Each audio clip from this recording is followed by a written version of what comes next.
조갑제 TV 시청자 여러분 안녕하십니까. 2021년 3월 8일 오전 9시입니다.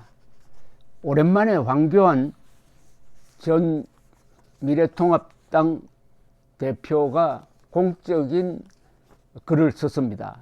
자신의 페이스북에 올린 글입니다. 작년 4월 15일 총선 개표가 한창 이루어지고 있던 밤중에 기자들에게 나타나서 패배를 인정하고 모든 책임을 지겠다면서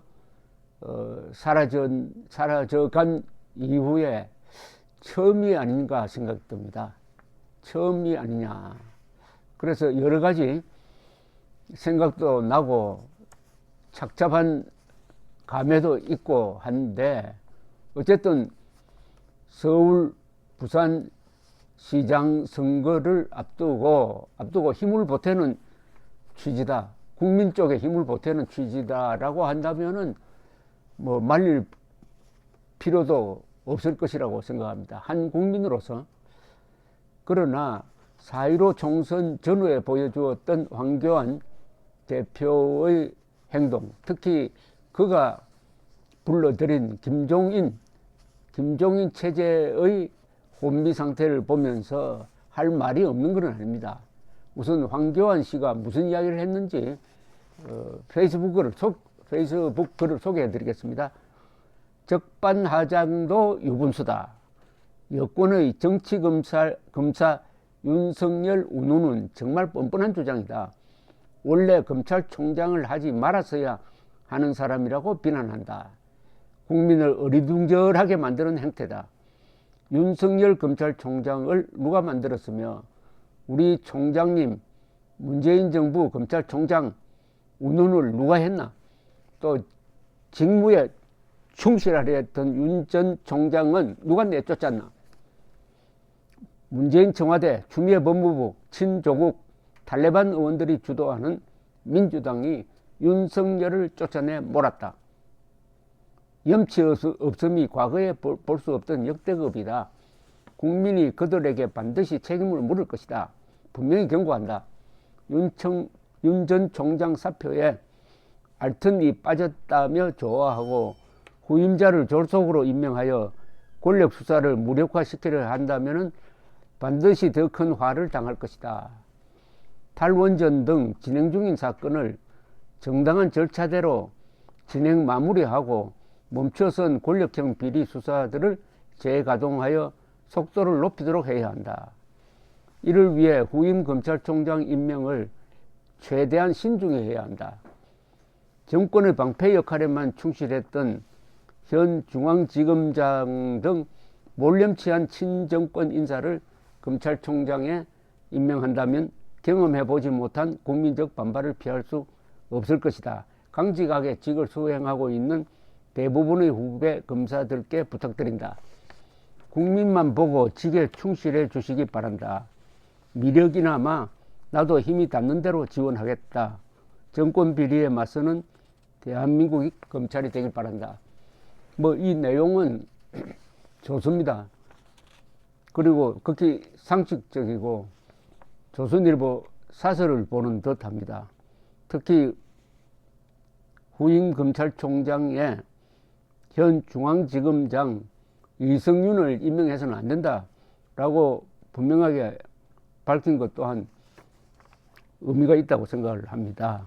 다만 황교안 씨가 지금 이 순간에 꼭 무게 있는 발언을 할 대목이 있습니다. 그것은 김종인 비상대책위원장에 대한 어떤 충고가 있어야 될 거 아니냐 생각됩니다. 그것은 뭐냐? 지금 범야권 단일화가 지지부진한데 단일화를 극적으로 만들어 달라. 그리하여 문재인 정권에 분노하고 있는 국민들의 이 답답한 마음을 해소할 수 있는 범야권 단일 후보를 빨리, 지금 시간도 없습니다. 빨리 만들어 달라 라고 요구를 할 의무가 있는 것 아닙니까? 김종인 씨를 비상대책위원장으로 영입하는 역할에 황교안 씨가 결정적 일을 한 것 아니겠습니까? 작년 4.15 총선 전에 본인은 종로구에 출마를 해가지고 전체적인 선거 지휘를 할 수가 없으니까 문재인 정권 출범에 결정적 공을 세운 김종인 씨를 굳이 영입을 해가지고 선거 지휘를 맡겼지만 결과적으로는 실패했습니다. 그런데 경황 없이 황교안 씨가 대표직을 던지고 나가는 그 과정 속에서 당이 혼란 상태에 빠지고 또 김종인 씨가 비상대책위원장이 되어서 근 1년 동안 이건 비상대책위원장이 아니라 사실상 당대표 역할을 하면서 무기력하게, 특히나 최근에는 단일로 하에 찬물을 끼얹는 일을 골라서 하다가 드디어 우리 서울 시민 중에는 지금 여론조사를 하면은 단일화가 안 될 것이라고 생각하는 사람이 과반수가 되는 이런 사태에 황교안 씨가 책임이 있는 겁니다. 그런 문제에 대해서도 같이 균형 있는 충고를 했더라면은 더 좋았을 것이라는 생각을 해봅니다. 황교안 씨의 퇴장하는 모습은 그렇게 썩 좋지 않았습니다. 작년 4월 15일 아직 개표가 진행 중인데 중간에 졌다 해가지고 나가버리고 말았습니다.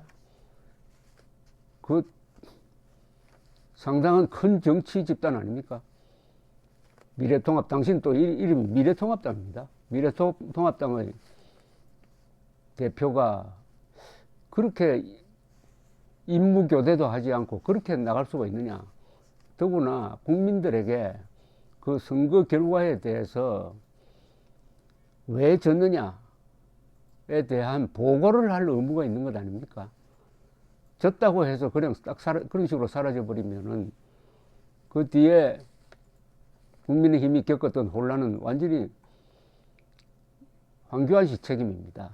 황교안 씨가 군 복무 안 한 것을 여기 굳이 따지지 않겠지만은 저는 그런 생각을 했습니다. 군대에서 임무교대를 한 번이라도 해본 사람이면은 절대 그런 행동은 하지 않을 것이다. 그 다음에 황교안 씨가 당대표가 될 때는 이름이 자유한국당이었습니다. 자유한국당을 왜 미래통합당으로 바꿉니까? 이름을, 당명을. 그것도 선거 직전에 바꿔가지고 그것 때문에 브랜드 가치의 훼손으로 그것 때문에 날아간 의석수가 저는 10석 이상이라고 보는 사람입니다. 김종인 들어와서는 미래통합당보다 더 잘못된 장명, 국민의 힘으로 만들어가지고 지금 국민의 짐이라는 조롱을 받도록 만든 이 당명 문제 또한 황교안 대표의 실수입니다. 자유한국당이라는 이름이 살아있었으면 지금 얼마나 선거운동하기에 좋습니까? 자유도 파괴하고 한국도 파괴하는 문재인 정권에 그냥 자유한국당이란 이름만 들이대도 되는 것 아닙니까? 또 조선일보가 등을 민 탓도 있지만은 도대체 전국 선거를 지휘해야 할 사람이 종로구에는 왜 출마를 했습니까? 이낙연 후보에게 이길 가능성이 처음부터 없었지 않습니까? 여론조사에서도 크게 지고 있었는데 합참의장이 고지전투를 하면 됩니까? 이런 걸 다 감안한다면은 오늘 이 글이, 황교안 씨 글이 뭐 상식적이긴 하지만은 과연 이런 글로 다시 정치를 재개하는 게 옳은 처신인지 하는 생각은 있습니다. 한 국민으로 돌아오는 것은 환영합니다. 한 국민으로서. 저는 우파가 해야 될 행동윤리, 보수의 행동윤리가 세 가지라고 생각하는 사람입니다. 첫째는 대동단결입니다. 김정은, 문재인에 반대하면 다 우리 편입니다. 대동단결. 대한민국을 미워하지 않으면 다 우리 편입니다. 두 번째, 백의종군해야 됩니다. 과거에 자기가 총리를 했던 대통령을 했던 그건 과거 일이고 현재 서 있는 위치에서 최선을 다해야 합니다. 마지막 세 번째는 분진합격입니다. 각각 자기 나름대로 자기가 서 있는 위치에서 최선을 다하되 힘을 합쳐서 공격을 할 때는 힘을 합쳐야 된다. 그걸 분진합격이라고 합니다. 갈라서 나가되 공격은 합친다. 지금 선거를 앞두고 공격할 때입니다. 공격할 때. 황교안 씨에게 하나 부탁드리고 싶은 것은 오는 4월 2일, 4월 3일 사전투표에 많이 참석해달라는 이야기를 황교안 씨가 해야 됩니다. 작년 선거에서 진 이유 중에 하나가 여당이 사전투표를 독려를 하고 그래야 사전투표에 여권표가 많이 몰리고 해서 진 것 아닙니까? 트럼프가 사전투표 반대하고 바이든 측은 사전투표 장려했다가 결국 사전투표에서 트럼프가 진 것 아닙니까? 이번에도 사전투표 많이 하라는 이야기를 황교안 씨가 앞으로 빨리 지금 투표를 25일 남겨놓고 있습니다. 4월 7일 본투표지만은 4월 2일, 4월 3일 사전투표가 있습니다. 그런 것도 한번 이야기하면은 이게 투표율을 높이는데 아주 좋은 자료가 될 것이라고 생각합니다. 감사합니다.